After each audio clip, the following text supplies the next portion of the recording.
ഇന്നത്തെ ഒരു എപ്പിസോഡ് കൂടി ഷാനവാസിന്റെ കാര്യത്തിൽ ഒരു തീരുമാനമായിരിക്കുകയാണ്. എത്ര മനോഹരമായിട്ട് ഗെയിം കളിച്ച് കൊണ്ടിരുന്ന ഒരാളായിരുന്നു ഷാനവാസ്. ഫാമിലി വീക്ക് വരെ ഒരു അത്യാവശ്യം തരക്കേടില്ലാതെ ഗെയിം കളിച്ചുകൊണ്ടിരുന്ന ഒരാളായിരുന്നു ഷാനവാസ്. പക്ഷെ അതിനുശേഷം ഷാനവാസിന്റെ ഗെയിം കുറച്ച് ഡള്ളായതുപോലെ നമുക്ക് തോന്നിയിട്ടുണ്ടായിരുന്നു. ഡള്ളായതല്ല, ഈ കുത്തിത്തിരിപ്പ് കുറച്ച് കൂടിയതുപോലെ. അത് എസ്പെഷ്യലി ഇപ്പോൾ ആദിലയോടും നൂറയോടും അനുമോളോടും ഒക്കെയുള്ള ആ ഒരു കൂട്ടുകെട്ടും ആ ഒരു പെങ്ങളുട്ടി പാസവും അതേപോലെ തന്നെ ഒരു കെയറിങ് ഏട്ടായി ഒക്കെ ആയിട്ട് ആ ഒരു റോള് അങ്ങ് വഷളാക്കി കളഞ്ഞിട്ടുണ്ട്. ഒരു 2 ആഴ്ച മുമ്പ് വരെ നമ്മൾ സോഷ്യൽ മീഡിയ പോളൊക്കെ എടുത്തു നോക്കിക്കഴിഞ്ഞാൽ ഷാനവാസിന് അത്യാവശ്യം സപ്പോർട്ടൊക്കെ ഉണ്ടായിരുന്നു.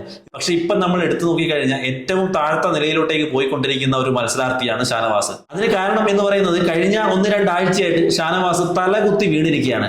അയാൾ എന്തൊക്കെയാണ് അവിടെ കാട്ടിക്കൂടുന്നതെന്ന് അയാൾക്ക് തന്നെ അറിയില്ല. ഈ ഷാനവാസ് ചെയ്യുന്ന തെറ്റുകളൊക്കെ അനീഷ് ഒരു പരിധി വരെയൊക്കെ നിയന്ത്രിക്കാൻ ശ്രമിക്കുന്നുണ്ട്. പക്ഷെ അതൊന്നും ഈ ഷാനവാസ് കേൾക്കാനോ അനുസരിക്കാനോ തയ്യാറാവുന്നില്ല. ഞാൻ എന്താണോ അതാണ് ശരി എന്നുള്ള ഒരു ഭാവത്തിലാണ് ഷാനവാസ് ഇപ്പോഴും മുന്നോട്ട് പോയിക്കൊണ്ടിരിക്കുന്നുണ്ടായിരുന്നത്. പക്ഷേ ഇന്ന് അത് ലാലേട്ടൻ കൃത്യമായിട്ട് ചൂണ്ടിക്കാണിച്ചു. ആ ഒരു തെറ്റ് തിരുത്താനുള്ള ഒരു ശ്രമം നടത്തി. പക്ഷേ ആ ഒരു തെറ്റ് തിരുത്താനുള്ള ശ്രമം നടത്തുമ്പോഴും ലാലേട്ടനെ പോലും ഒരു റെസ്പെക്ട് ഇല്ലാതെയായിരുന്നു ഷാനവാസിന്റെ ഒരു പെരുമാറ്റം. ലാലേട്ടൻ ഓരോ കാര്യങ്ങൾ പറയുമ്പോഴും അത്രയ്ക്ക് മോശമായിട്ടായിരുന്നു ഷാനവാസിന്റെ ഓരോ പ്രതികരണങ്ങളും അതേപോലെ തന്നെ കൈകൊണ്ടും മുഖം കൊണ്ടും ഉള്ള ഒക്കെ ഒരു ആംഗ്യഭാഷയൊക്കെ. ലാലേട്ടൻ പറയുന്നതൊക്കെ കേട്ട് ഒരു തെറ്റ് പറ്റിപ്പോയി ലാലേട്ട ക്ഷമിക്കണം എന്ന് പറഞ്ഞു കഴിഞ്ഞാൽ ചിലപ്പോൾ ആ ഒരു പ്രശ്നം അവിടെ തീരുമായിരുന്നു. പക്ഷെ ഷാനവാസ് അവിടെ ചെയ്തത് ലാലേട്ടനെ പോലും വെല്ലുവിളിച്ചുകൊണ്ട് ഓരോ കാര്യങ്ങളും പ്രതികരിക്കാൻ തുടങ്ങി. അങ്ങനെയുള്ള ഒരു അവസ്ഥ വന്നു കഴിഞ്ഞാൽ ലാലേട്ടൻ എന്തായാലും വിട്ടുകൊടുക്കില്ല. അത് തന്നെയായിരുന്നു ഇന്നത്തെ എപ്പിസോഡിൽ നമ്മൾ കണ്ടതും. ലാലേട്ടൻ ഓരോ കാര്യങ്ങളും പറഞ്ഞു കൊടുത്ത് തിരുത്താൻ ശ്രമിക്കുമ്പോൾ അതിനെ കൗണ്ടർ ചെയ്യായിരുന്നു ഷാനവാസിന്റെ ശ്രമം. അങ്ങനെ ഒരു ശ്രമം വന്നപ്പോൾ ലാലേട്ടൻ രൂക്ഷമായിട്ട് തന്നെ പ്രതികരിക്കുന്നുണ്ട്.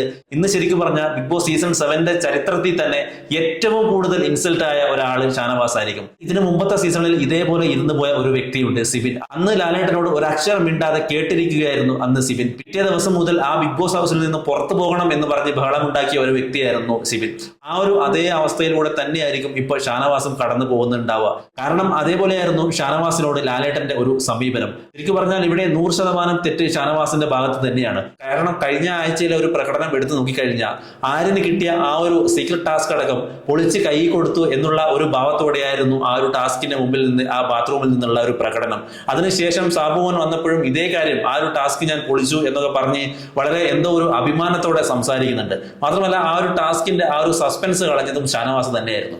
ആദില, നൂറ, അതേപോലെ തന്നെ അനീഷ്, അനുമോൾ ഇവരോടൊക്കെ ചെന്ന് ഈ ഒരു സീക്രട്ട് ടാസ്ക് നടക്കുന്നുണ്ടെന്നും ആ ഒരു ടാസ്ക് പൊളിക്കാനുള്ള ശ്രമമായിരുന്നു ഷാനവാസിന്റേത്. ശരിക്കും പറഞ്ഞാൽ ഒരു വിശ്വസിക്കാൻ കൊള്ളാത്തവൻ എന്നുള്ള ഒരു ലേബലാണ് ഇന്നത്തെ എപ്പിസോഡ് കൂടി ഷാനവാസിന് കിട്ടിയിരിക്കുന്നത്. അത് മാത്രമല്ല ഇന്നത്തെ എപ്പിസോഡിൽ നമ്മൾ എടുത്തു നോക്കിക്കഴിഞ്ഞാൽ മനസ്സിലാവും ലാലേട്ടനെ പോലും സംസാരിക്കാൻ ഈ ഷാനവാസ് അനുവദിക്കുന്നുണ്ടായിരുന്നില്ല. അപ്പൊ ലാലേട്ടൻ ചോദിക്കുന്നുണ്ട്, നിങ്ങൾക്ക് എന്നോട് എന്തെങ്കിലും ദേഷ്യമുണ്ടോ? ഉണ്ടെങ്കിലും എനിക്ക് യാതൊരു പ്രശ്നമില്ല, എനിക്ക് പറയാനുള്ള കാര്യങ്ങൾ ആരുടെ മുഖത്ത് നോക്കി ഞാൻ പറയും എന്ന് വളരെ കൃത്യമായിട്ട് ലാലേട്ടൻ അവിടെ പറയുന്നുണ്ട്. ലാലേട്ടന്റെ വായിൽ നിന്ന് ഇന്നത്തെ എപ്പിസോഡിൽ ഇത്രയൊക്കെ കേൾക്കാൻ കാരണം എന്ന് പറയുന്നത് ഷാനവാസിന്റെ ഒരു പെരുമാറ്റവും ആ മുഖം കൊണ്ടും കൈ കൊണ്ടുള്ള ഒരു ആംഗ്യഭാഷയും ഒക്കെ തന്നെയാണ്. ഇന്നത്തെ എപ്പിസോഡിൽ ഷാനവാസിനെ എടുത്തിട്ട് കൊടയാണ്. ഷാനവാസിന് നിലത്തിരിക്കാൻ പറ്റിയിട്ടില്ല. ഫുൾ ടൈം എയറിലായിരുന്നു. ഒരു ഹാഫ് ടൈം കഴിഞ്ഞപ്പോഴേ ഷാനവാസ് എയറിൽ കയറിയതാണ്. പിന്നെ താഴോട്ട് ഇറങ്ങിയിട്ടില്ല. അവസാനം നോമിനേഷനിൽ ഉൾപ്പെട്ടവരോട് എഴുന്നേറ്റ് നിൽക്കാൻ പറഞ്ഞപ്പോൾ എല്ലാവരും എഴുന്നേറ്റ് നിൽക്കുന്നുണ്ട്. അതിൽ ഷാനവാസും അനീഷും അനുമോള് അങ്ങനെ മറ്റു പല കണ്ടസ്റ്റൻസുകളും ഉണ്ട്.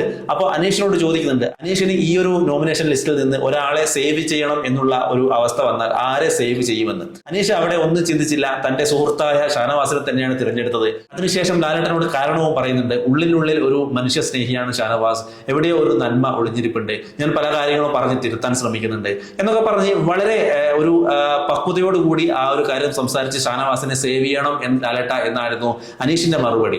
പക്ഷേ ഷാനവാസിനോട് ഇത് ഇക്കാര്യം ചോദിച്ചപ്പോൾ ഷാനവാസ് നേരെ പറഞ്ഞത് അനുമോളുടെ പേരാണ്.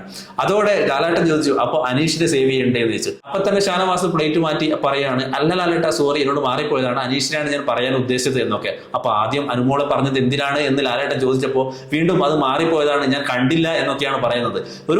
ഒരു കൃത്യമായ വ്യക്തതയില്ലാത്ത ഒരുപാട് കാര്യങ്ങൾ സംസാരിച്ചുകൊണ്ടായിരുന്നു ഷാനവാസിന്റെ ഇന്നത്തെ പെർഫോമൻസ്. ഈ ഒരു കാര്യം ലാലേട്ടൻ ചോദിച്ചപ്പോൾ തന്നെ നമുക്കൊരു കാര്യം മനസ്സിലായി, ഈ ഷാനവാസ് അനീഷിനോട് കാണിക്കുന്നത് ഫേക്ക് ഫ്രണ്ട്ഷിപ്പ് തന്നെയാണെന്ന്. കാരണം ഈ അനീഷിന് അത്യാവശ്യം നല്ല സപ്പോർട്ട് സപ്പോർട്ട് ഉണ്ടെന്ന് ഷാനവാസിന് അറിയാം. ആ ഒരു സപ്പോർട്ട് ഉണ്ടെന്ന് അറിഞ്ഞത് കൊണ്ട് തന്നെയായിരിക്കും ഈ ഒരു ഡ്രാമ കളിച്ച് ഈ അനീഷിന്റെ കൂടെ കൂടിയത്. എന്തായാലും ഇന്നത്തെ എപ്പിസോഡോട് കൂടി ഷാനവാസ് ഇതുവരെ കെട്ടിപ്പടർത്ത സാമ്രാജ്യം തകർന്നടിഞ്ഞിരിക്കുകയാണ്.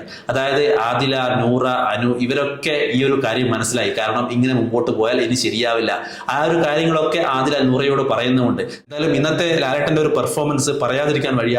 ഇതുവരെയുള്ള ഒരു സീസൺ 7 എപ്പിസോഡിലെ ഏറ്റവും ഒരു TRP റേറ്റ് അല്ലെങ്കിൽ ഏറ്റവും വ്യൂവേഴ്സ് കാണാനുള്ള ഒരു എപ്പിസോഡ് ഇന്നത്തേത് തന്നെയായിരിക്കും.